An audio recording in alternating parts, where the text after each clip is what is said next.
국내 재계 5위 재벌 기업인 롯데그룹이 지주사 체제 전환을 위한 첫발을 뗐습니다. 어제였죠. 지난 29일 유통 식품 부문의 4개 계열사 분할 합병을 위한 임시 주주총회를 열고 안건을 통과시켰는데요.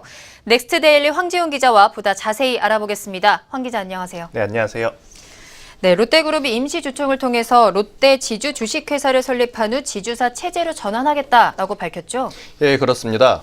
어제 오후 롯데그룹이 임시주총을 열고 지주사 체제 전환에 본격 시동을 걸었습니다. 네. 임시주총에서는 롯데제과, 롯데쇼핑, 롯데푸드, 롯데칠성음료 등 롯데그룹의 유통식품 부분 4개 계열사의 회사 분할 및 분할 합병 승인이 안건으로 상정됐고 이 안건은 무난히 통과됐습니다. 네. 이 4개 회사의 분할 합병은 롯데그룹의 지주사 체제 전환을 위한 첫 단추라고 할 수 있습니다. 네. 롯데그룹은 향후 4개 계열사를 각각 투자회사인 지주회사와 사업회사로 인적 분할한 후 4개의 지주회사를 다시 롯데제과 지주회사로 합병할 예정입니다. 네. 합병한 지주회사는 오는 10월 1일 롯데지주 주식회사로 재탄생하게 됩니다. 다시 말해 롯데그룹은 이를 중심으로 중장기적인 지주사 전환을 추진하게 됩니다. 네. 임시주총에서는 일부 소액 주주들의 반대가 있긴 했는데 네네. 기대 이상의 높은 찬성률로 각 계열사의 분할 및 분할 합병이 승인됐습니다. 네. 계열사별 찬성률을 보면 롯데제과가 86.5%, 롯데쇼핑이 82.2%, 롯데칠성음료가 88.6%, 롯데푸드가 91%였습니다. 굉장히 찬성률이 높았네요. 네, 매우 높았습니다. 네. 네, 그렇다면 다음 질문 드리겠습니다. 롯데그룹의 이번 행보에 대한 관심이 굉장히 높거든요. 네네. 왜 이렇게 지주사 전환을 하는 것인지 궁금해하는 사람들이 많은데 그 이유는 뭘까요? 네, 이미 국민들께서도 다 알고 있는 사실인데요. 롯데그룹은 지난 2015년 가을부터 신격호 총괄회장의 두 아들인 신동빈 롯데그룹 회장과 신동주 전 일본 롯데홀딩스 부회장의 경영권 싸움으로 풍파를 겪어왔습니다. 네. 이 과정에서 거미줄보다 복잡한 순환출자고리가 겉으로 드러났고 이로 인해 롯데는 일본 기업이라는 국정 논란에 네, 휩싸이기도 했습니다. 이런 일이 있으면서 롯데가 창사 이래 최대 위기를 맞았는데요. 당시 신동빈 회장과 롯데그룹은 롯데그룹 지배구조 개선 방안으로 지주사 전환이라는 카드를 꺼내들었습니다. 네. 지난해 호텔롯데 상장을 통한 지주사 전환을 추진했으나 당시 검찰의 강도 높은 수사가 이어지면서 롯데그룹은 상장 계획을 철회했습니다. 이후 올해 지주사 체제 전환을 다시 시도했고 이번에 이를 위한 임시주총을 열게 된 것입니다. 네, 이번에 지주사 체제 전환을 하게 되면서 롯데그룹이 지배구조에 굉장히 획기적인 변화를 맞이할 것 같다라는 의견도 있더라고요. 네, 그런 의견이 지배적입니다. 네. 우선 지주사 출범이 지금 이제 가능한 상태가 됐는데요. 이렇게 지주사가 출범이 돼서 지주사 체제로 전환이 되면 일단 순환 출자고리를 끊을 수 있게 됩니다. 네. 이를 계기로 지배구조의 투명성을 확보할 수 있게 되는데 실제로 증권가에서는 순환 출자 고리가 67개에서 18개로 줄어들 것으로 전망하고 있습니다. 네. 이렇게 순환 출자 고리를 끊고 지배 투명성을 확보하게 되면 일본 기업 논란을 일단 잠재울 수 있고 이를 통해 국민의 신뢰도를 다시 높일 수 있는 기회를 만들 수가 있습니다. 네. 또 여기에 신동빈 회장은 경영권 분쟁 당시 기업 지배구조 개선을 국민과 약속했는데요. 네. 이 약속을 지킬 수 있게 됐고 또 주주 중심의 경영 강화, 저평가된 기업 가치 재평가 등이 이뤄질 것으로 보입니다. 아까 앞에서도 잠깐 짚어주셨지만 일부 소액주주들이 반대 의견을 보였다라는 거 하셨는데 네. 이 일부 소액주주들의 반대가 지주사 전환에 악영향을 미칠 수 있지는 않을까요? 네, 임시주총 전부터 소액주주들은 이 지주사 전환을 반대한다고 주장했습니다. 네.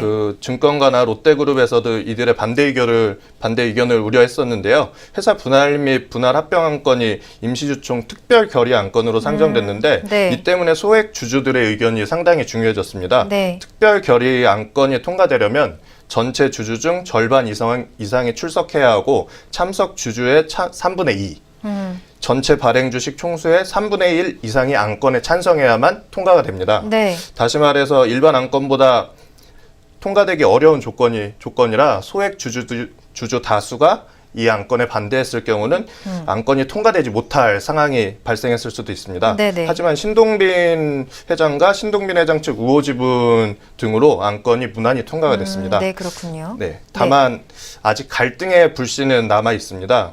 소액주주들이 이번 안건과 롯데그룹의 지주사 체제 전환을 신동빈 회장의 지배권 강화를 위한 조치로 보고 있는 만큼 네. 앞으로도 진통이 있을 것으로 보입니다. 네, 그게 소액 주주의 반대가 있긴 했었지만 롯데그룹이 일단은 계획대로 지주사 전환이 추진될 것 같은데요. 앞으로 롯데 지주사 전환 어떻게 진행이 됩니까? 네, 일단 이번 임시주총으로 롯데그룹의 지주사 전환 계획은 한층 탄력을 받을 전망입니다. 네. 앞서 말씀드렸듯이 계열사의 분할이 이루어지겠고 그 분할 후 롯데제가 지주회사를 중심으로 합병하는 절차에 들어가게 됩니다. 네. 이를 통해 10월 1일 롯데지주 주식회사가 출범합니다. 이후 롯데그룹은 10월 30일께 사업 부분 4개 회사의 주식을 유가증권 시장에 변경 상장하고 이때 롯데지주 주식회사의 주식도 함께 상장하게 됩니다. 네. 이렇게 되면 롯데그룹 내 유통식품 부분의 지주사 전환은 마무리된다고 볼 수 있습니다. 네. 이후에 롯데그룹은 그 그룹의 또 다른 축인 화학, 관광 부문까지 총망라하는 지주사 체제 전환을 추진할 방침입니다. 네. 미뤄졌던 호텔 롯데의 상장도 함께 이뤄지는데 롯데그룹은 이 모든 과정을 이르면 2년 내에 늦어도 3년 내에 추진해서 지주사 체제를 완성하겠다는 계획입니다.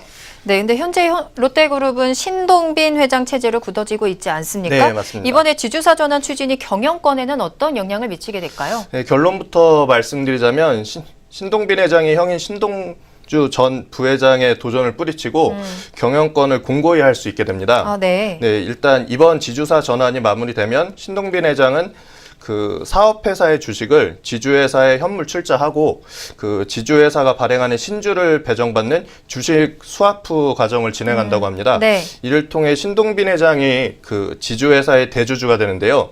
이 경우 그 특수관계인 등 신동빈 회장 측의 우호 지분까지 합하면 절반에 가까운 그 지분율을 확보하게 됩니다. 네네. 증권가에서는 그 약 49.64%로 그 신동빈 회장 측의 지분 보유 비중을 추산하고 있는데요. 네.